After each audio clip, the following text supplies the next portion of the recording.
Buenos días, doctores, ¿cómo se encuentran? Buenos Buenos días. días, doctor. Muy bien, ¿y Buenos usted? días. Buenos días. Todo bien, gracias. ¿Cómo les fue en su examen? Bien. Muy bien, muy bien. Excelente. Aprovecho para hacerles la invitación en caso de que vayan a andar en el SICOM. Me va a tocar dar una clase el próximo viernes a las 2 de la tarde en el módulo de medicina interna, por si es de su interés. El tema es resistencia antimicrobiana y uso racional de antibióticos en el hospital. Entonces, si a alguien le es de interés, el viernes a las 2 de la tarde, por ahí nos vemos. Claro que sí, doctor. Muchas gracias. No, gracias a ustedes. Pues el día de hoy, doctores, vamos a revisar tres temas de neurología. Me comentó el doctor Ramiro que iba a revisar con ustedes EBC, o sea, enfermedad vascular cerebral, y junto con EBC, pues estos son los temas pues más básicos, más importantes de neurología. Entonces, lo que vamos a revisar el día de hoy van a ser estas tres enfermedades. Va a ser de manera resumida, breve, para que les quede claro.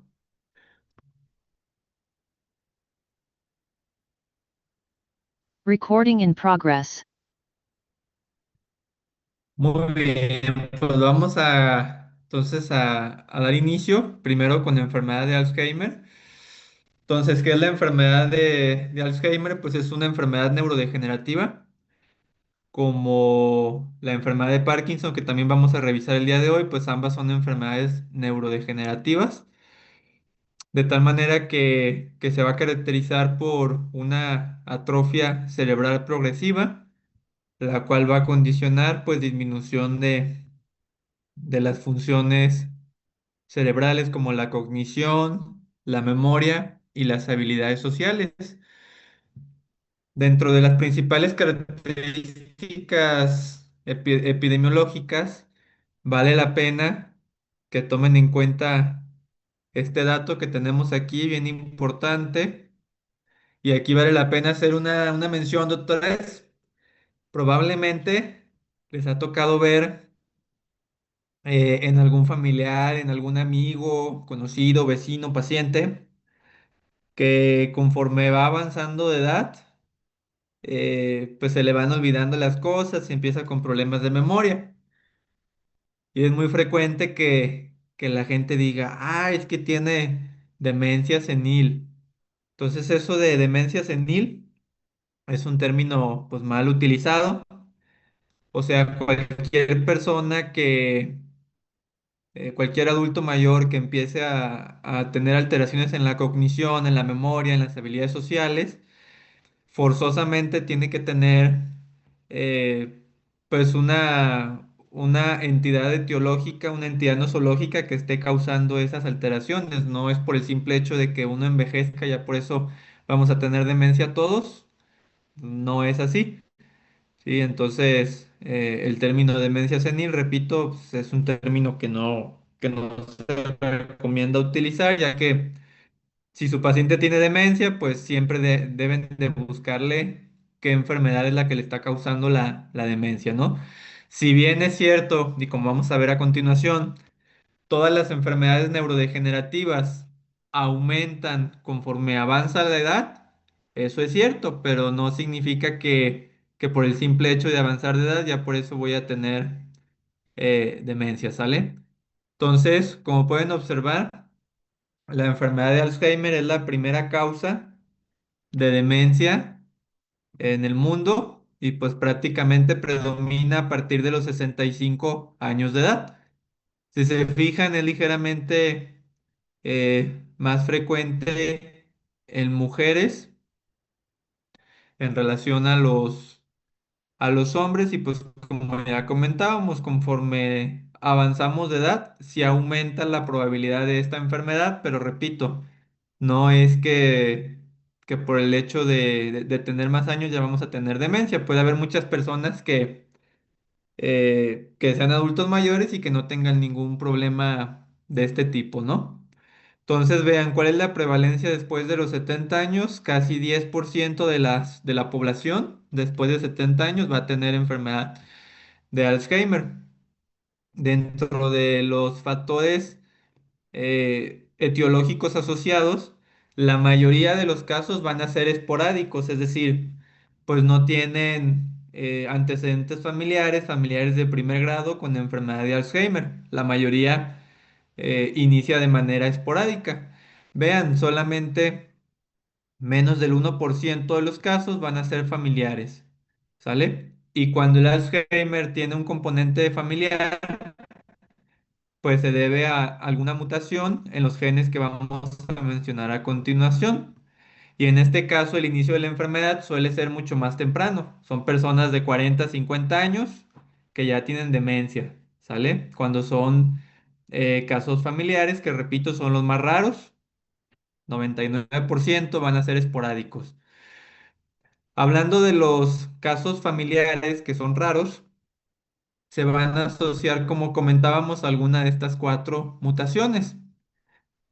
El gen de la proteína precursora de amiloide, que más adelante vamos a explicar la fisiopatología y la importancia de esta proteína precursora de amiloide.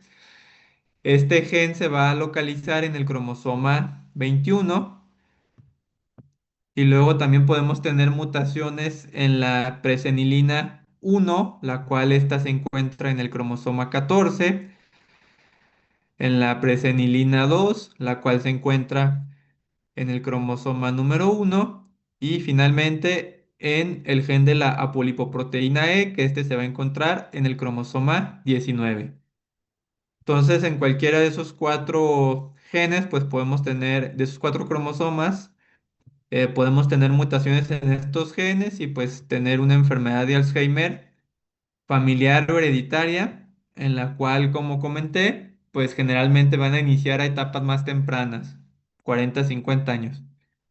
En el caso de enfermedad de Alzheimer esporádica, que ya dijimos que es la más frecuente de todas y la más importante, que es el 99% de las enfermedades de Alzheimer en el mundo, pues vamos a tener factores asociados como es la edad, ya dijimos, conforme avanza la edad, pues aumenta la prevalencia de enfermedad de Alzheimer. Si hay antecedentes familiares, traumatismos cráneoencefálicos, alteraciones del sueño, diabetes, dislipidemia, obesidad, hipertensión, aterosclerosis. Si se fijan, son en su mayoría factores de riesgo cardiovascular, ¿no? Entonces, el tener pues todas estas enfermedades, diabetes, hipertensión, obesidad, como buenos mexicanos, pues por supuesto que nos incrementa el riesgo de presentar esta enfermedad, ¿no? Hasta aquí vamos bien, doctoras, doctores. Sí, todo bien. Todo bien, doctor. Muy Yo tengo bien, una vamos a duda. entrar Dígame, doctora. Por consumo de sustancias, ¿no puede desencadenar esta demencia? En el caso de Alzheimer no hay una droga que se haya como asociado particularmente. Más adelante vamos a ver, en el caso, por ejemplo, de enfermedad de Parkinson, hay ciertos fármacos que se han asociado. Sin embargo, en enfermedad de Alzheimer no se ha demostrado que alguna droga incremente el riesgo de esta demencia. Ah, ok, muchas gracias. De nada. Muy bien, entonces, para explicar la fisiopatología de la enfermedad de Alzheimer, ¿alguien sabe cuál es el mecanismo de esta enfermedad? De estas cuatro opciones que tenemos aquí. A ver, Entonces, En la B dice degeneración progresiva de las neuronas productoras de dopamina en la sustancia negra. ¿Alguien que opine que no sea la B? ¿Todos están de acuerdo que es la B o alguien dice que es otra? Ay, ¿la D podría ser? Entonces es la A. La B la vamos a ver más adelante, que es la de enfermedad de Parkinson. Degeneración progresiva de las neuronas de dopamina en la sustancia negra. Esto es de enfermedad de Parkinson. Y pues esto, acumulación de amiloide beta, es lo que causa la enfermedad de Alzheimer. Entonces, doctores, esta diapositiva bien importante. Vamos a tratar de explicarla lo más simple posible. Los pasos que llevan pues a la acumulación de placas amiloides y ovillos neurofibrilares, que son las lesiones patológicas que terminan causando el Alzheimer. Entonces, ¿cómo inicia todo? Normalmente a nivel cerebral hay una fragmentación de la proteína precursora de amiloide. Si se fijan, aquí tienen las abreviaturas APP, entonces proteína precursora de amiloide. Esto sucede pues, a nivel cerebral y conforme avanzamos de edad, pues esa fragmentación puede ir incrementando, ¿no? La fragmentación de esta proteína precursora de amiloide, pues nos va a producir, como pueden observar, amiloide beta, y a su vez este amiloide beta, pues fragmentos más pequeños todavía, que son oligómeros de amiloide beta, como pueden ver aquí también en la imagen, el número uno. Normalmente, en una persona sana, pues estos oligómeros de amiloide beta, pues deben de ser eliminados por los astrocitos, ¿sí? Lo que sucede en la enfermedad de Alzheimer, pues es que este proceso no se realiza de forma apropiada, eh, y estos oligómeros de amiloide beta, pues se empiezan a acumular y pues terminan formando placas de amiloide beta, ¿no? Posteriormente, pues nuestro cuerpo intenta eliminar esas placas de amiloide beta, ya sea por fagocitosis, utilizando pues las células de microglia, que son macrófagos a nivel cerebral, o por endoproteasas de los astrocitos. Sin embargo, al llevar a cabo este proceso, pues se terminan produciendo principalmente dos proteínas, la proteína tau y la alfa-sinucleína, ¿sale? Finalmente, esto lleva al desarrollo de ovillos neurofibrilares, los cuales van a tener en su interior, como pueden observar aquí en la imagen, pues esta proteína que se llama tau, la cual pues va a terminar produciendo pues eh, una respuesta inflamatoria a nivel de las neuronas, causando pues un daño y pues la muerte neuronal, ¿no? Básicamente. Entonces, así de manera muy resumida, los principales problemas en la enfermedad de Alzheimer, pues es dos cosas: la acumulación de estas placas de amiloide beta y el desarrollo de ovillos neurofibrilares. Esas dos lesiones, pues son las que prácticamente van a desencadenar todo el daño neuronal y pues la muerte de estas, ¿no?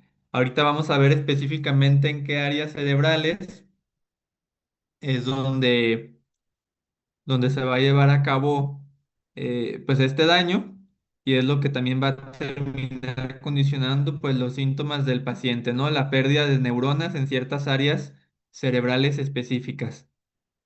Entonces, ¿alguien le queda alguna duda con esto? Con confianza, si hay alguna duda para resolverla ahorita.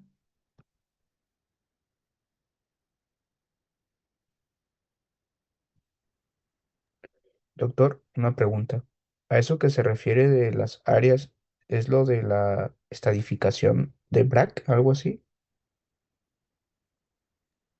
Sí, ahorita en las siguientes diapos les voy a ir explicando cómo se va produciendo evolutivamente el daño en un paciente con Alzheimer, que básicamente pues es donde inicia la enfermedad, es decir, el depósito de placas de amiloide beta y los depósitos de ovillos neurofibrilares, y cómo conforme van pasando los años, pues esas placas y esos ovillos se van extendiendo a más áreas.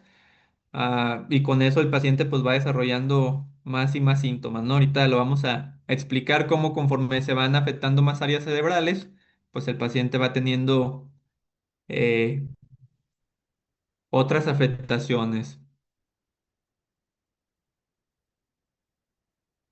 Entonces, ahí tenemos, nada más voy a repetir rápido para que si a alguien le quedó duda.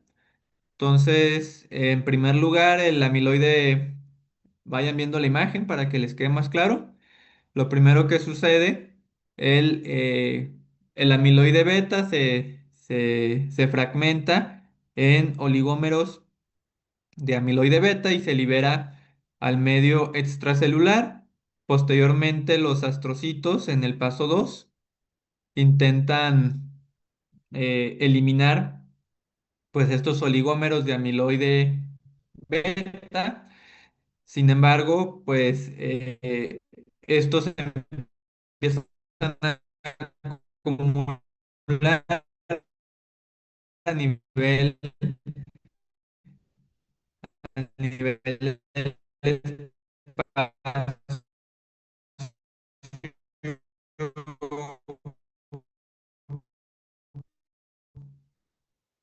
intercelular, que sería el tercer, el tercer provoca que se formen estructuras fibrilares que reciben el nombre de placas de inducen que se agregue una proteína que se llama tau y otra que se llama alfa-sinucleína. Posteriormente se desarrollan pues ovillos neurofibrilares por la acumulación de estas proteínas tau, las cuales condicionan el daño neuronal, y pues también hay más liberación de esta proteína tau que se empieza a absorber en neuronas sanas y pues empieza a afectarlas posteriormente, ¿no? Entonces básicamente, de forma resumida, eso es lo que sucede, que es una placa de amiloide beta, como se vería en una biopsia cerebral, pues así se ve. Y estos serían los ovillos neurofibrilares. Repito, esas son las dos estructuras patológicas más importantes, y pues obviamente los ovillos neurofibrilares van a ser positivos para la proteína tau y también para la alfa-sinucleína. Si se les aplican tinciones especiales, pues van a tener esa proteína dentro. Entonces, doctores, aquí tenemos, vean cómo evolutivamente, dependiendo cómo va avanzando el paciente, lo que comentaba el doctor Juan Pablo, cómo se van depositando cada vez.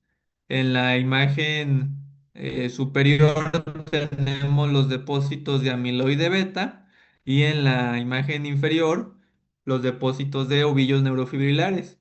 Entonces vean dónde inicia la enfermedad. En el caso de las placas de amiloide beta, si se fijan, las áreas más afectadas al inicio de la enfermedad son principalmente los hipocampos y los lóbulos temporales. Eso es lo que más se afecta. En el caso de los ovillos, pues igual los hipocampos. Entonces, el hipocampo, ¿recuerdan para qué sirve? ¿Para qué sirve el hipocampo? Sí, nos ayuda para el tema de la memoria, ¿no? Es, Correcto, entonces el hipocampo es como el disco duro, es nuestro disco duro y ahí se almacena prácticamente toda la memoria, ¿no? Desde la memoria sobre todo de mediano y de largo plazo, aunque también la de corto plazo en menor medida. Entonces, por esa razón es que el paciente, como vamos a ver a continuación, los primeros síntomas que tienen característicamente con Alzheimer, pues es todo lo que involucra la afectación eh, de los hipocampos y sobre todo, pues lóbulos temporales, ¿no? Entonces, si se fijan, el depósito de estas placas de beta amiloide, pues inicia sobre todo lóbulos temporales, hipocampos y también en menor medida lóbulos frontales y sistema límbico. Y vean conforme va avanzando la enfermedad, conforme pasan los años, más o menos de que un paciente inicia con síntomas a que muere, su sobrevida de un paciente con Alzheimer es en promedio de unos 8 a 12 años, promedio 10 años. Entonces, esto es como se vería un paciente que va iniciando y esto es como se vería un paciente que está pues a punto de morir, ¿no? Y de igual manera, vean los ovillos neurofibrilares que inician también en estas áreas, lóbulos temporales mediales, hipocampo, y cómo progresivamente se van pues extendiendo a otras áreas cerebrales hasta que en sus etapas finales pues el paciente va a tener afectación de prácticamente todo el cerebro, ¿no? Entonces, aquí ven la severidad, inicia con lo verde, después se van agregando áreas amarillas y finalmente las naranjas y las rojas, ¿no?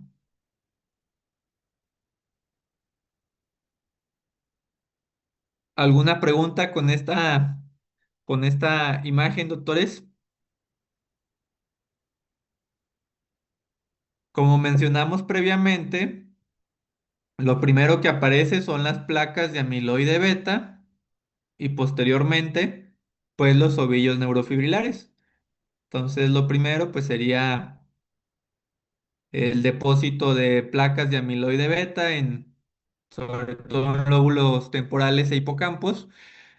Y pues en el caso de los ovillos neurofibrilares comienzan a aparecer un poco después y pues de igual manera inician también en lóbulos temporales e hipocampo.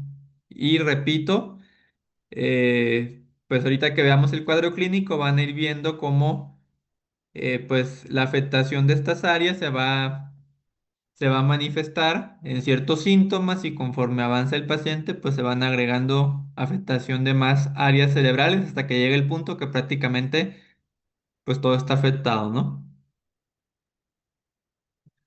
Entonces, doctores, vean, ahí tenemos los hipocampos, que son esas pequeñas estructuras a nivel subcortical.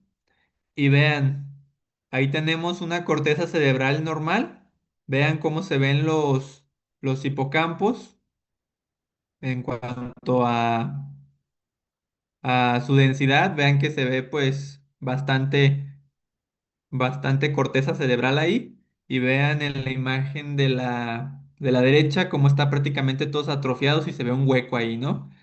Prácticamente pues por la pérdida de neuronas y los depósitos de placas y ovillos en esos hipocampos. Luego tenemos una imagen con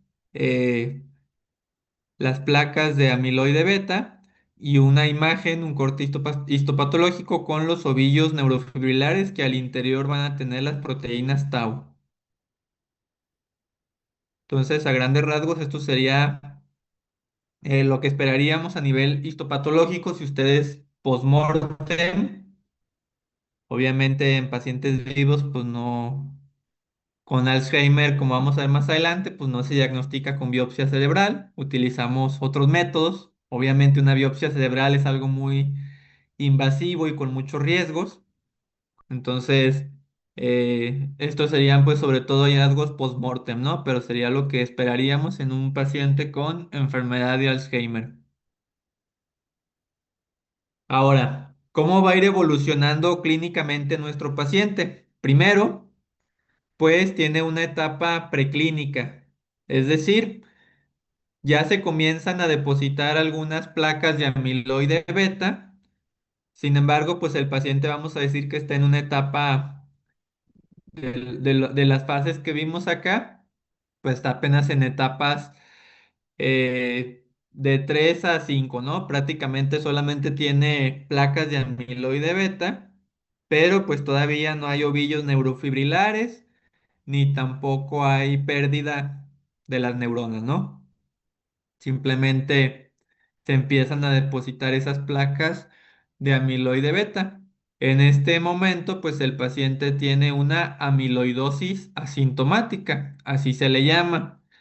Y de hecho, el objetivo de gran parte de los estudios que se están llevando a cabo actualmente, pues es tratar de identificar esta amiloidosis asintomática, pues para eh, poder detectar de manera temprana, pues el paciente que va a evolucionar a Alzheimer, ¿no? Entonces, y hay diferentes estudios que se están intentando hacer, ¿no? Desde estudios de imagen funcionales a nivel cerebral, desde medición de niveles de, eh,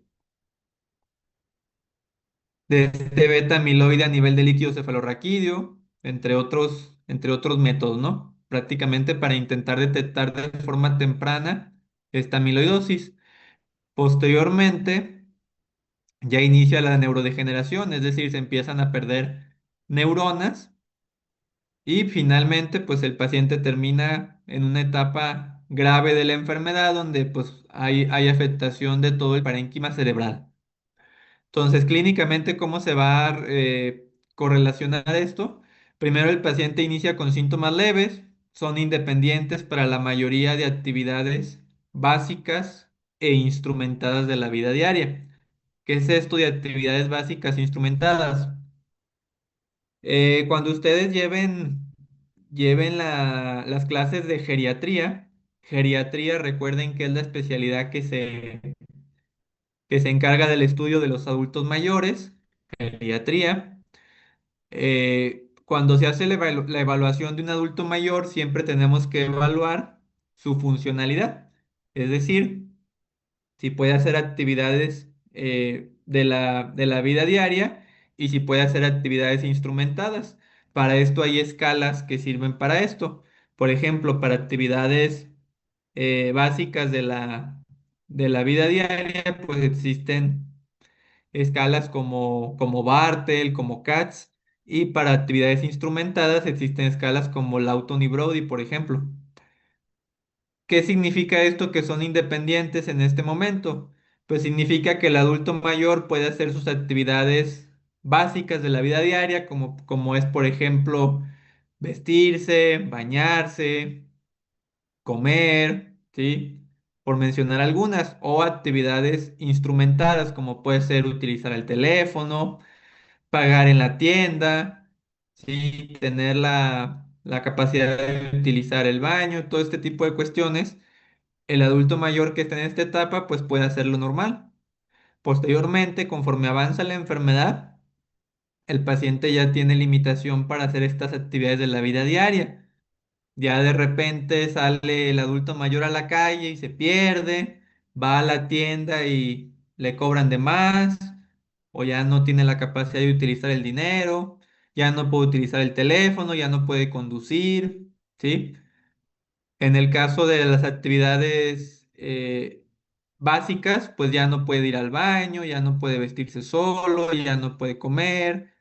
Entonces, todo esto se empieza a afectar hasta el punto que el paciente queda completamente dependiente, ¿no? Y es una persona que está postrada en cama con un pañal, que prácticamente, pues, eh, físicamente está ahí presente, pero pues cognitivamente pues no tiene la capacidad ni siquiera de reconocer a ningún familiar ni nada, ¿no? Simplemente ella está ahí, pues simplemente esperando el desenlace fatal, ¿no? Pero pues van a perder completamente toda función cognitiva y pues van a ser incapaces de hacer todas las actividades básicas y las actividades instrumentadas de la vida diaria, ¿sale? ¿Hasta aquí alguna pregunta?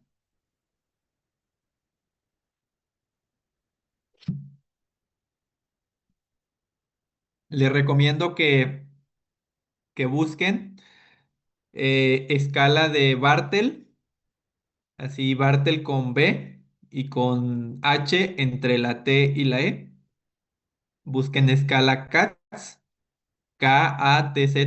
Esas son para actividades básicas de la vida diaria, que son, como les comento, cambiarse, ir al baño, eh, estas actividades básicas, ¿no? Y las actividades instrumentadas, pues que involucran un instrumento, como puede ser el dinero, el teléfono, o conducir.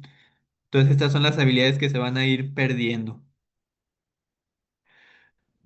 Ahora, hablando específicamente de los síntomas, algo muy característico que nunca se les tiene que olvidar, los pacientes con Alzheimer generalmente de los primeros síntomas, pues como dijimos, que se afectan los lóbulos temporales mediales y los hipocampos, que son muy importantes para la memoria, pues van a tener dificultad para recordar. Al principio de la enfermedad, lo más característico es que se les olvide o que esté más afectada la memoria reciente, mientras que la memoria de largo plazo al principio suele estar respetada. De tal manera que es el clásico abuelito, abuelita, que le preguntan, oye abuelita, ¿qué desayunó el día de hoy? Y no se acuerda. Sí, le preguntan lo que ha hecho en el día y no se acuerda. Pero le preguntan de cuando era niña o era niño y les cuenta con lujo de detalles.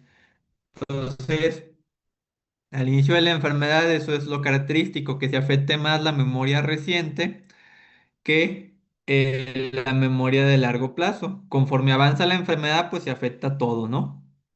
En cuanto al lenguaje, van a tener dificultad para expresarse o para comprender lo que ustedes les dicen. De repente, ustedes les están diciendo algo y les cuesta trabajo ya entender o le dicen, ¿me lo repites? O ¿cómo? No te entiendo. ¿Sí? Incluso para el lenguaje escrito también van a tener dificultades. En cuanto al razonamiento y el juicio, cada vez les cuesta más trabajo tomar decisiones, resolver problemas o hacer tareas complejas, ¿no? Cosas que involucren pues mayor demanda cognitiva les van a costar ya trabajo. Tareas cotidianas como vestirse, cocinar, conducir, les van a ir costando cada vez más trabajo. En cuanto al estado de ánimo, van a tener cambios como por ejemplo pueden tener depresión, ansiedad, irritabilidad, pueden tener cambios de personalidad y pues esto que es parte de la depresión, ¿no? Lo que se llama anedonia, que es que pierden el interés por las actividades que antes disfrutaban. Resulta que al adulto mayor le gustaba mucho, no sé, escuchar música o le gustaba mucho tejer o le gustaba ver la televisión y ya de repente ya no le llama la atención ese tipo de actividades, dicen que ya no tienen ganas, que ya para qué, no tienen energía.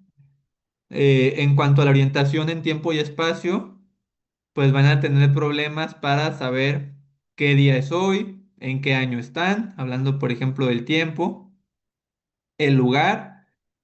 De repente está el adulto mayor y pues no sabe ni siquiera dónde está. Le dicen, oiga, ¿qué lugar es este? No, pues es una iglesia. Y resulta que está en el hospital, ¿no? O está en casa. O también problemas para reconocer familiares o personas que previamente habían conocido. De repente llega el punto donde ya los desconocen totalmente. atención y concentración. Va a ser muy difícil que se mantengan concentrados en algo, se están distrayendo, no pueden terminar las tareas, las dejan incompletas, ¿sale? Y aquí en la parte de abajo, pues tenemos de forma gráfica pérdida de la memoria, problemas de lenguaje, ¿sí? Como mencionábamos, les cuesta trabajo expresarse o comprender. De repente, oye, ¿cómo se decía eso? O está tienen una pluma y les cuesta trabajo saber que eso es una pluma o en general cualquier objeto. Y es muy frecuente que les digan cómo se decía o qué, cómo se llama eso o qué era eso, ¿sale? Dificultad para hacer tareas sencillas, la desorientación, la pérdida del juicio, dificultad para completar tareas, pérdida de la iniciativa y cambios en el estado de ánimo y de conducta. Entonces, estos van a ser los síntomas que va a ir desarrollando su paciente. Dígame, doctor Juan Pablo. Doctor, entonces, en sí, cuando nos mencionan sobre el periodo de regresión, donde dicen que tienen, que es como una regresión, pero como un regreso a a la edad infantil, no es tanto porque regresen, sino que, o sea, no literal porque revivan la niñez, sino porque es la pérdida de estas funciones cognitivas, o porque, En cuanto al comportamiento, sí.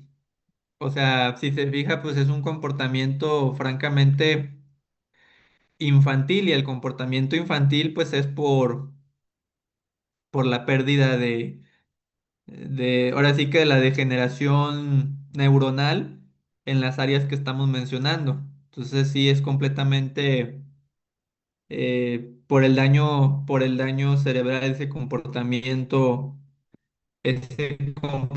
infantil. También aquí hay otra cuestión que van a tener mucho estos pacientes. Se llama en medicina confabulación. Estos adultos mayores con Alzheimer tienden mucho a la confabulación. ¿Qué se refiere confabulación en medicina? Por ejemplo, puede ser que sí haya sucedido un evento histórico hace muchos años, cuando eran jóvenes, cuando eran niñas o niños. Sin embargo, ellos las modifican y les meten un toque de heroísmo, ¿no? Entonces, clásica abuelita y abuelito que eh, te empieza a platicar historias de cuando andaba en el monte y este, que se le apareció el diablo y que todo ese tipo de, todo ese tipo de cuestiones que están en la cultura popular. eh, en ocasiones el evento base sí pudo haber sucedido, pero ellos modifican mucho la historia y le agregan mucho heroísmo, ¿no? Y ya después cuando le preguntan a alguien que estuvo con el paciente en ese momento, algún amigo, algún hijo, algún familiar, le dicen, no, doctor, pues dice que sí, en esencia, sí es cierto que ese día fuimos, no sé, al monte, pero pues todo lo demás no pasó, ¿verdad? Entonces tienden mucho a inventar historias fantásticas, a modificarlas. Dígame, doctora Regina. Doctor, ¿qué sucede cuando se dice que los pacientes están como lúcidos? Mm, no sé a qué se refiere, como periodos en que mejoran cognitivamente. En el que pueden recordar quiénes son sus familiares, o sea, y pueden realizar algunas tareas que antes no podían, pero como por un periodo de tiempo muy corto. Mm, pudiera llegar a suceder que tuvieran cierta fluctuación, aunque de de manera global, pues lo esperado es que eh, pues el deterioro sea progresivo, ¿no? Por eso es una enfermedad neurodegenerativa. Pudieran llegar a tener ciertas fluctuaciones que se llaman como periodos de delirium, en los cuales, pues por algún proceso infeccioso, alguna deshidratación, alguna enfermedad que en este momento eh, pues está afectando al paciente, pudiera llegar a tener un cambio respecto a su estado basal. Pero en sí la evolución global de la historia natural de la enfermedad, pues sí es que cada vez vaya perdiendo más funciones cognitivas. Esas variaciones, pues sería más asociado, como le comento, a periodos de delirium, que repito, pues es cuando algún proceso infeccioso, el consumo de algún fármaco, alguna hospitalización. Entonces, en esos momentos pueden llegar a tener fluctuaciones, pero una vez que se resuelve ese evento, pues en ese momento el paciente regresa a su estado basal. No sé si hubiese alguna otra duda. Doctor, entonces el que el paciente crea que tiene como cierta edad o esté en cierto tiempo, no es como lo que preguntaba mi compañero Juan Pablo. Mm, ¿Cómo? Ajá, o sea, es parte Am, de que vaya como perdiendo la memoria y no sepa como en qué tiempo en realidad está. sí, sí, es parte de la afectación de los hipocampos y de los lóbulos temporales. Eh, Obviamente, no porque alguien esté desorientado, pues necesariamente va a tener demencia de Alzheimer. O sea, muchos de estos síntomas se pueden presentar en otras enfermedades, como por ejemplo, pues no porque un adulto mayor tenga depresión, ya le van a decir que tiene Alzheimer. Obviamente es parte de un conjunto de síntomas.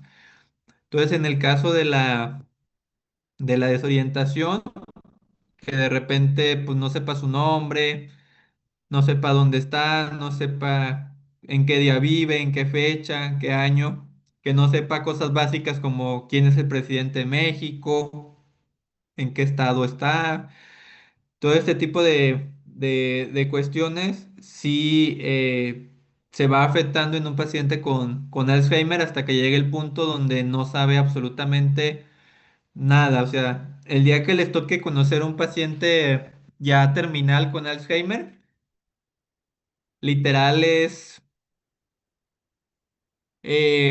como mencionaban, de que si fuera como una involución, es como si ustedes vieran a un niño recién nacido, que de hecho ni siquiera se les entienden ya muy bien las palabras, no reconocen absolutamente a nadie, están en cama, con un pañal, les tienen que dar de comer.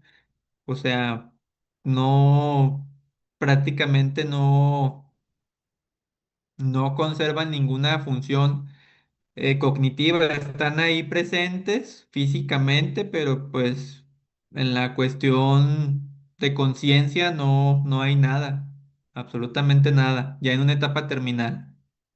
Entonces, sí, sí es esperado que vayan perdiendo, que se vayan desorientando cada vez más.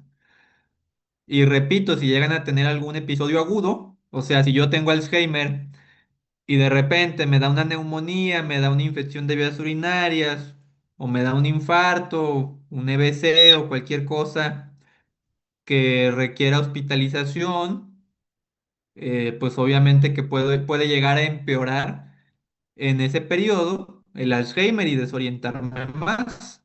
Una vez que se resuelve ese episodio agudo, pues puedo regresar a mi estado basal y pues la enfermedad seguir su evolución, ¿no? ¿Alguna otra duda? Y por ejemplo, ya como en etapa terminal puede suceder, o sea, que la evolución sea como tan rápida que en cuestión, pues no sé, a lo mejor como un mes, ya pues fallezca la persona, o sea, que sea como tan rápido el avance. Lo normal en enfermedad de Alzheimer cuando es esporádica es que sea una enfermedad progresiva. Las enfermedades neurodegenerativas son progresivas y pues no son así tan rápidas como que de un mes a otro. Lo esperado es que el paciente se deteriore más o menos a lo largo de unos 8 o 10 años y de hecho se mueren por infecciones generalmente. Como son pacientes que están todo el tiempo en cama, pues se ulceran, pueden tener neumonías y infecciones de vías urinarias, generalmente fallecen por causas infecciosas. Obviamente el Alzheimer por sí solo, pues no te mata, ¿no? Podría haber alguien que tenga todo el cerebro atrofiado, pero no necesariamente sería, no necesariamente te mataría, ¿no? El que solo tengas ovillos o placas de amiloide, pues no funciona tu cerebro, pero si el resto funciona, no te mueres. Entonces estos pacientes se mueren por complicaciones asociadas a, pues, estar prácticamente postrados en cama, no poder comer bien, luego broncoaspiran, ¿sí? Prácticamente por procesos infecciosos es por lo que se mueren. Muy bien. Entonces, ¿cómo se va a hacer el diagnóstico de enfermedad de Alzheimer? Para eso, lo primero que tenemos que hacer, pues, es identificar los síntomas que ya previamente mencionamos, identificar los factores de riesgo para enfermedad de Alzheimer y mucho ojo, doctores, mucho ojo. No todas las demencias son enfermedad de Alzheimer. Si bien es la más frecuente, pues no es la única, ¿no? Hay muchos otros motivos, como estos que están aquí, que te pueden llegar a dar síntomas como de demencia. Sin embargo, es bien importante identificarlos porque si ustedes los tratan, esto es reversible. ¿Sale? Sería muy irresponsable que les llegara un adulto mayor con estos síntomas y ustedes así de una le dijeran, ¿sabe qué, mi amigo? Usted tiene Alzheimer, este es el tratamiento y váyase a su casa. ¿Qué tal si tiene alguna causa reversible y le dan el tratamiento para esta causa reversible y el paciente recupera la función cognitiva? Entonces, por eso es importante identificar esto, como por ejemplo la depresión. La depresión simula mucho una demencia en adultos mayores, ¿sale? Y viceversa, una demencia te puede dar depresión y una depresión te puede simular que tengas demencia. Porque pues obviamente un adulto mayor con depresión pues va a tener alteraciones cognitivas, va a tener pérdida de la energía, va a querer estar en casa, va a cambiar su comportamiento. Entonces es importante descartar esto. Deficiencia de vitamina B12. Recuerden que la vitamina B12 o también llamada cianocobalamina, pues es la que nos ayuda para la síntesis de mielina, ¿no? Entonces la deficiencia puede dar demencia. Y en este caso yo le doy al paciente vitamina B12 y con eso se le quita su demencia. ¿Sale? Hipotiroidismo. De igual manera, si tengo hipotiroidismo, pues voy a estar cognitivamente lento. Puedo llegar a tener síntomas también psiquiátricos. Entonces, todas estas causas siempre descartarlas. Si ya descartamos todo esto y en la resonancia magnética observamos los cambios característicos, de entrada, comparen la imagen de la izquierda, que es un cerebro normal, con el cerebro de la derecha. Vean, por ejemplo,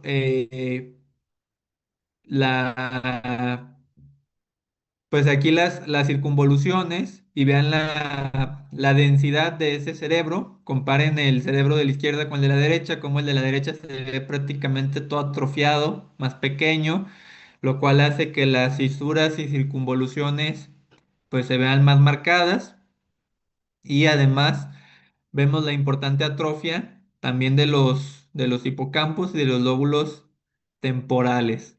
¿Sale? Entonces, en un paciente que tiene todos los síntomas que ya mencionamos, los factores de riesgo que ya descartamos, las causas reversibles y que en la resonancia vemos la afectación sobre todo de los lóbulos temporales y de los hipocampos, pues ahí tenemos prácticamente nuestro diagnóstico de enfermedad de Alzheimer, ¿sale? Ahora, algo importante, hay escalas que nos ayudan a detectar deterioro cognitivo y son escalas de tamizaje. Les recomiendo que las busquen, si ahorita que termine la clase o si lo quieren hacer ahorita, busquen estas escalas. La más popular se llama MMSE, que es Minimental de Folstein. Entonces, o le ponen Minimental en, en Google y ahí les va a aparecer la herramienta. Si es una escala de tamizaje que sirve para detectar deterioro cognitivo, es decir, eh, hay ciertos niveles de deterioro cognitivo y esta escala les dice si es un deterioro leve, moderado y grave. Y además, si una persona sale con esta escala positiva, o sea, tiene deterioro cognitivo, pues les obliga a descartar que no vaya a tener alguna de estas enfermedades. No es una escala de tamizaje. Ustedes la pueden hacer en el consultorio con sus familiares si tienen duda de que alguno de sus abuelita, abuelito pueda tener alguna de estas, alguna demencia, pues le pueden aplicar esta escala. Consiste en varias cosas, desde hacer sumas, hacer restas, preguntar el tiempo, o sea, que esté ubicado en tiempo, en lugar, en persona. También que sepa identificar ciertos objetos. También le dicen, por ejemplo, te voy a decir el nombre de 5 objetos y te los voy a preguntar más adelante y me los tienes que decir en el mismo orden, ¿no? Entonces ya le dicen, ok, mesa, silla, manzana, lápiz y, no sé, naranja. Y ya después le dicen, te lo voy a preguntar más adelante y más adelante pues tiene que recordarlo. También identificar... animales, objetos en general, que dibuje un reloj con sus manecillas y el horario. Dibujar un reloj de manecillas y la hora es algo cognitivamente difícil, complejo. De hecho, hay un test para demencia que se llama así, test del reloj, y consiste simplemente en dibujar un reloj de manecillas con la hora. Entonces, una persona con demencia de repente pone mal pone mal las manecillas o pone mal los números, ¿sí? O en diferente orden o no pone bien la hora, ¿sí? Entonces, o desde hacer el círculo del reloj le queda todo chueco. Entonces, son pruebas que ayudan a evaluar esta parte, ¿no? Y hay otra escala que es todavía un poco mejor y en lo personal me gusta más. La pueden buscar, se llama MOCA, MOCA. Y también es una escala para evaluar deterioro cognitivo. Si estas escalas le salen positivas, pues entonces hay que buscarles alguna enfermedad como la demencia de Alzheimer. ¿Sale? Si esa escala sale negativa, pues la probabilidad de que alguien tenga una de estas enfermedades es prácticamente mínima. ¿Sale? Entonces aquí las tienen, miren, Mini-Mental, State Examination o MMSE y el MOCA, ¿no? Que es Montreal Cognitive Assessment, ¿sale? Hay otra que se llama Minicoc, entonces todas estas son escalas para detectar deterioro cognitivo y se las pueden aplicar ustedes mismos también. Luego de repente están dificilonas, están dificilonas. Muy Muy bien. bien, doctores, y finalmente ya para terminar y vamos a dar un breve receso después de terminar aquí en este tema. Los otros dos son temas más cortos. ¿Cuál va a ser el tratamiento? ¿Cuál va a ser el tratamiento de un paciente con enfermedad de Alzheimer? Lo primero, al igual que la enfermedad de Parkinson que vamos a ver a continuación, La enfermedad de Alzheimer es una enfermedad neurodegenerativa. No existe un tratamiento que detenga esa neurodegeneración. Doctor, entonces, ¿de qué me sirve el tratamiento? Te sirve para mejorar los síntomas, nada más. Pero el daño no lo vas a detener. Ese depósito de placas de amiloide beta y de ovillos neurofibrilares no lo vas a detener. Lo único que vas a hacer, repito, es mejorar la funcionalidad del paciente y que tenga menos síntomas, pero eventualmente, pues el daño va a ser tan avanzado que pues, el paciente se va a terminar complicando y se va a terminar muriendo, ¿no? Entonces, dentro del tratamiento, dentro de las medidas no farmacológicas,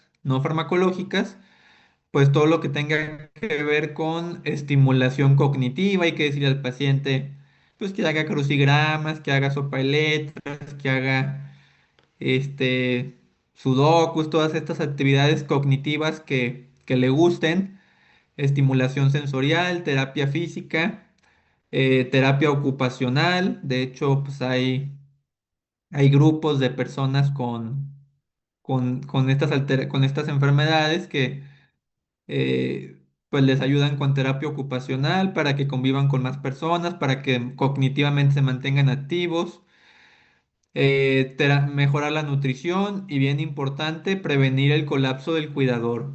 Imagínense cómo es de difícil cuidar a una persona de estas características, sí, que todo el tiempo puede estar irritable, puede estar renuente, comportándose como un niño malcriado. Entonces, muchas veces terminan colapsados los cuidadores. Tener cuidado también con eso. También importante, pues el control de las enfermedades que se asocian al Alzheimer, como la diabetes, la hipertensión, la obesidad, tener al paciente bien controlado de todas sus enfermedades crónicas. Y en cuanto al tratamiento farmacológico, que sirve para mejorar los síntomas y la funcionalidad de estos pacientes, el tratamiento más importante y los fármacos que más sirven son los inhibidores de la acetilcolinesterasa, ¿sí? Resulta que los pacientes con enfermedad de Alzheimer tienen mucha afectación en una estructura que se llama núcleo de Maynard. El núcleo de Maynard es el sitio a nivel cerebral donde se produce más acetilcolina, de tal manera que pues una gran parte de los síntomas también se deben a la pérdida de estas neuronas en el núcleo de Maynard que producen acetilcolina. De tal manera que el tratamiento más importante dentro de los farmacológicos es dar inhibidores de la acetilcolinesterasa a nivel cerebral. Recuerden que la acetilcolinesterasa pues es la enzima que metaboliza la acetilcolina y pues la convierte en acetato y colina, ¿no? Entonces lo que buscamos al dar estos inhibidores pues es que la acetilcolina se mantenga más tiempo en el espacio presináptico y pues que pueda hacer su función, ¿no? Entonces aquí tenemos la imagen de la acetilcolinesterasa. Entonces, estos fármacos inhibidores de la acetilcolinesterasa, el más importante de todos, el más popular es el donepezilo, que es el que más se utiliza, pero también se puede dar galantamina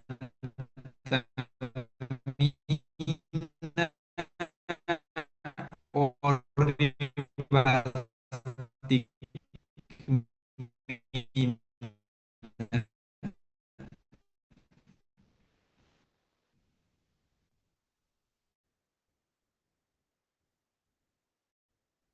Estos se dan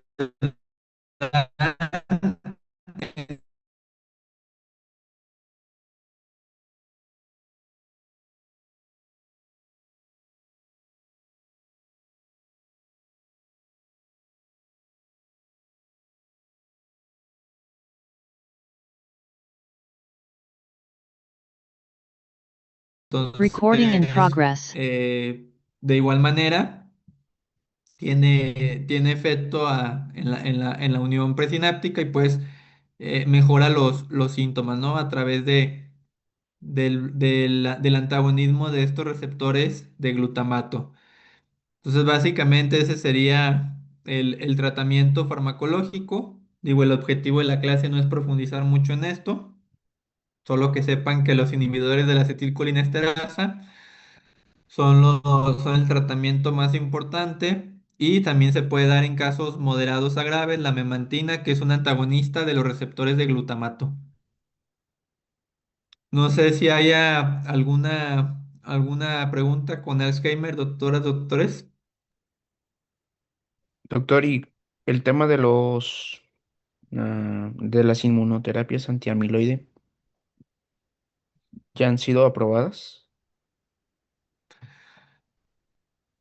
En 2021, doctor Juan Pablo, se aprobó un anticuerpo monoclonal que va contra la proteína beta amiloide que se llama aducanumab. Aducanumab. eh, entonces es un anticuerpo monoclonal y va contra la proteína beta amiloide.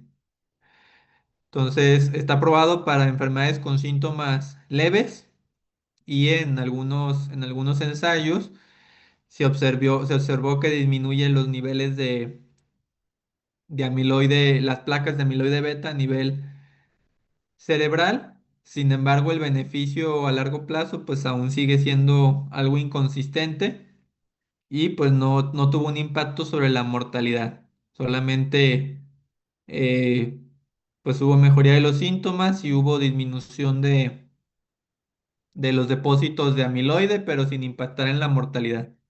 Hasta ahorita no hay nada que haya demostrado que pueda detener la enfermedad o que disminuya la mortalidad. No sé si hay alguna otra pregunta. Doctor, por ejemplo, ahí dice que se deben de retirar los fármacos con efecto anticolinérgico y sedantes. Entonces, Ujú. por ejemplo, para regular el sueño del paciente, ¿qué se debería como de usar?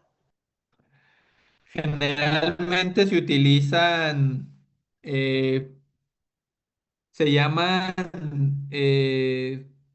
pues hipnóticos no benzodiazepínicos, como por ejemplo el Zolpidem, eh, que es pues un medicamento que tiene efecto para mejorar el insomnio, pero pues no es sedante, no es benzodiazepina.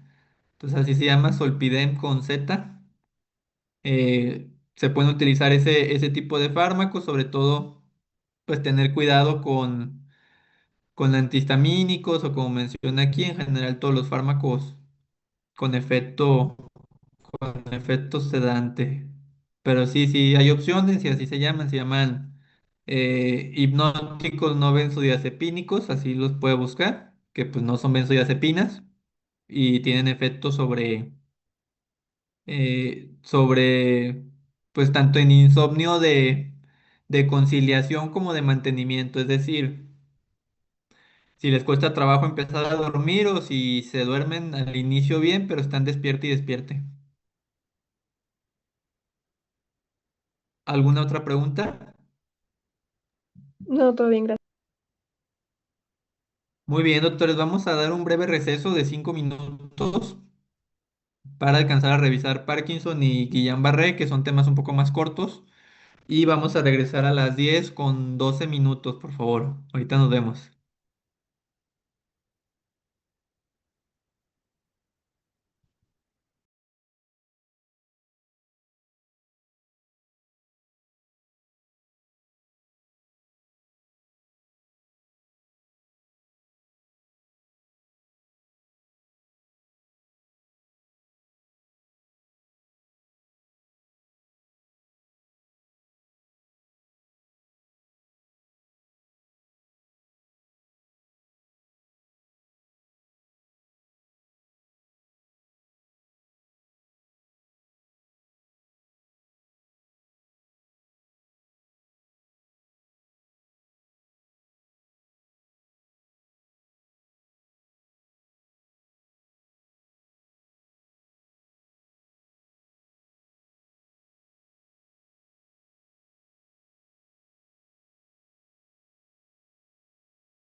Muy bien, doctores, vamos a continuar.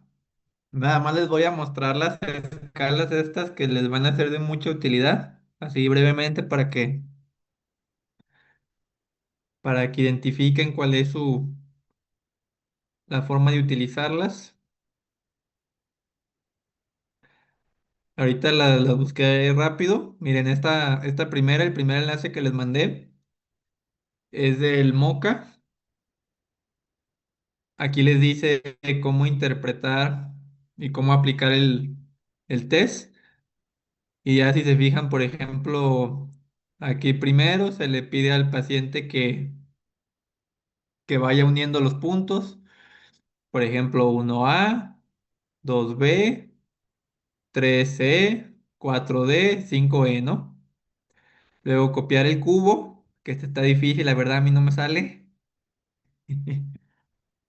Dibujar un reloj y que le pongan la hora, en este caso, pues pueden pedirle ustedes la hora que quieran, que identifique estos animalitos.